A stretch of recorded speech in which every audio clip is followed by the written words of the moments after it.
이 시간에는 망원 렌즈에 대한 내용입니다. 지난 시간까지 표준 광각 렌즈에 대한 기본적인 특징을 알아봤고요. 이번 시간에는 망원 렌즈에 대한 특징과 효과, 종류를 알아보도록 하겠습니다. 이 망원 렌즈는 이제 텔레포터 렌즈라고 해서 초점거리가 긴 렌즈죠. 그러니까 일반적으로 초점거리 계산하는 거 앞에서도 눈을 계속 반복해서 들으셨기 때문에 충분히 이해하셨을 거라고 생각을 하는데요. 화면의 대각선, 이미지 센스 화면의 대각선 길이보다 렌즈의 초점 거리가 크다라는 얘기죠. 그러니까 실질적으로 지금 여기 나와 있듯이 이 정도의 화면을 갖고 있어야 내가 원하는 이미지를 이렇게 만들어내는데 실질적인 화면이 작기 때문에 초점 거리보다 작기 때문에 피사체의 부분적인 내용만 크게 나온다라고 이렇게 간단하게 생각하시면 돼요. 그래서 초점 거리가 대상이 크게 나오고 대신에 대상이 크게 나오다 보니까 배경이 일부분만 나오게 되죠. 그 다음에 이따가도 말씀드렸지만 원근감이 우리가 광각 렌즈 같은 경우 원근감이 과장되게 강조된다라고 말씀드렸지만 망원 렌즈는 원근감이 상당히 약화됩니다. 그래서 압축 효과가 강한 게 이런 망원 렌즈예요. 그래서 부분적으로 크게 보이는 것이다. 그러니까 우리가 망원 렌즈가 멀리 있는 걸 땡기는 것이다라고 생각하는 경우도 많이 있지만 이론적으로는 그런 게 아니라 우리가 이렇게 일반적으로 이렇게 맨눈으로 봤을 때 대상하고 화면에다가 이렇게 주먹을 쥐고 구멍을 통해서 봤을 때 보면은 전체적으로 다 보이는 게 아니라 부분만 딱 클로즈업 돼서 보이지 않습니까? 주먹을 두 개에서 보면 그 부분만 좀 더 크게 꽉 차게 보인다라는 얘기예요. 이런 원리로 되어 있는 게 망원 렌즈다라고 이해를 하시면 되겠어요. 그래서 망원 렌즈는 이 화상이 커진다고 아까도 말씀드렸습니다. 대상만 내가 찍고자 하는 대상이 크게 찍히는 것이고요. 왜냐하면 이미지 센서가 초점 거리보다 작기 때문에 같은 거리에서 찍는다 그러면 다른 렌즈에 비해서 그 피사체의 일부분만 크게 묘사가 가능한 것이고 대신 또 거기에 따라서 화각이 어떻습니까? 굉장히 좁아지죠.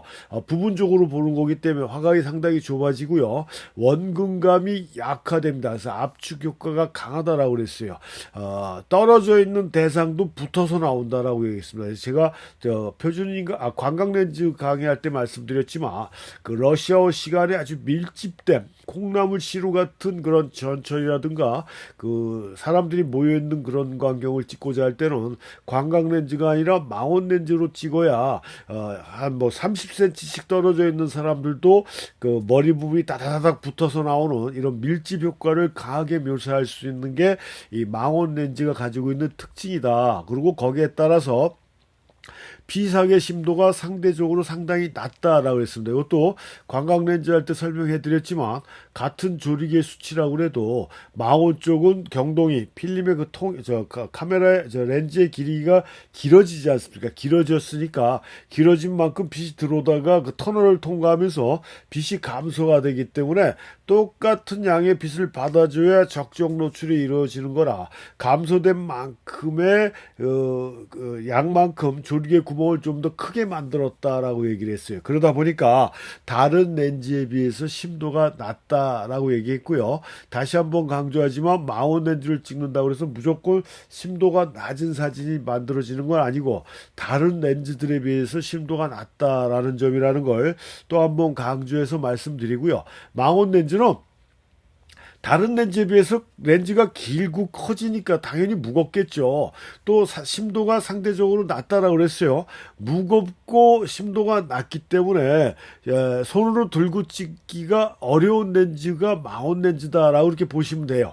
근데 요즘은 굉장히 큰 줌 렌즈부터 줌 망원 렌즈부터 해갖고 어마어마한 망원 렌즈들도 다 손으로 들고 찍습니다. 왜냐하면 카메라에 그 떨림 방지 기능이라든가 렌즈의 그런 기능들이 워낙 잘 돼 있다 보니까 방심하고 저부터도 방심하고 손으로 들고 찍는데 망원 렌즈가 다른 렌즈에 비해서 사용하기가 가장 어려운 렌즈가 망원 렌즈예요. 그러니까 심도가 낮으니까 내가 움직여서 포커스가 망하는 경우도 있지만 아무리 호흡을 멈추고 카메라를 몸쪽으로 밀착을 시켜서 떨림을 최소화시킨다 그래도 이 숨 쉬는 상황에서 카메라가 움직이기 때문에 심도가 낮은 상태에서 피사체가 자꾸 포커스가 나가는 경우도 있고요. 그 다음에 피사체가 움직임에 따라 또 포커스가 자꾸 나가는 경우가 있기 때문에 다른 렌즈에 숙달이 된 상태에서 쓴다라고 그러면 어느 정도 도움이 되겠지만 폼생폼사라고 그래서 망원 렌즈 크고 거창하니까 프로페셔널처럼 보일 거 아니겠습니까? 그래서 그런 폼으로 망원 렌즈를 쓰시는 분들은 초반에 촬영을 할 때 그것부터 쓰시는 분들은 망하기 딱 좋은 그런 렌즈가 망원 렌즈다. 그래서 아무리 떨림 방지 기능이 완벽하다라고 해도 망원 렌즈를 통해서 좀 더 정밀한 사진을 찍어야 되겠다 할 때는 삼각대는 기본적으로 사용을 해주셔야 된다는 얘기예요. 우리가 뭐 월드컵이나 이렇게 축구 경기 할 때 골포스트 뒤쪽에 대포라고 그러죠. 어마어마한 렌즈들을 들고 가지고 사진 찍는 기자들 보시면 그 사람들이 손을 들고 찍는 경우가 있습니까? 전부 다 삼각대에 놓고 있잖아요. 다리에, 트라이포드에. 그걸 또 생각해 주시면 돼요. 그렇게 생각하시면 아무리 과거보다는 떨림 방지 기능이 완벽한 건 아니지만 많이 개선이 됐다라고 해도 작은 차이에서 정밀한 사진에서 벗어날 수가 있기 때문에 내가 초점에 안 맞는 그런 이미지를 원한다라고 하면 상관이 없습니다. 그렇지만 일반적인 촬영에서 좀 더 정밀하게 찍고자라고 생각을 하신다라고 그러면 삼각대를 꼭 사용해 주셔야 된다. 왜냐? 다른 렌즈에 비해서 무겁고 심도가 낮아서 굉장히 까다로운 렌즈 중에 하나가 망원이다라고 이렇게 보시면 돼요. 그래서 일반 렌즈로 촬영하기 어려운 야생동물이나 뭐 조류, 새사진 같은 경우, 그다음에 운동 경기 등의 스포츠, 그 다음에 원경의 풍경 등에 사용하기 적합한 렌즈가 망원 렌즈다라는 점을 다시 한번 말씀을 드리고, 이 망원 렌즈는 전경과 원경의 압축 효과가 강하다라고 그랬지 않습니까? 그래서 어떻게 해요? 지금 여기 보시면 사람이 상당히 많아 보이잖아요. 다 붙어서 보이지 않습니까? 제가 찍은 거지만 실질적으로 찍을 때 그 공간에 사람이 많긴 많았어요.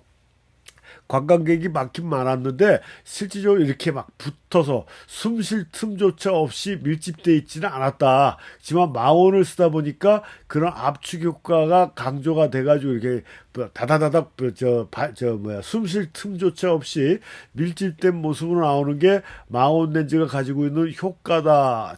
특징이다라고 이렇게 보시면 되고요.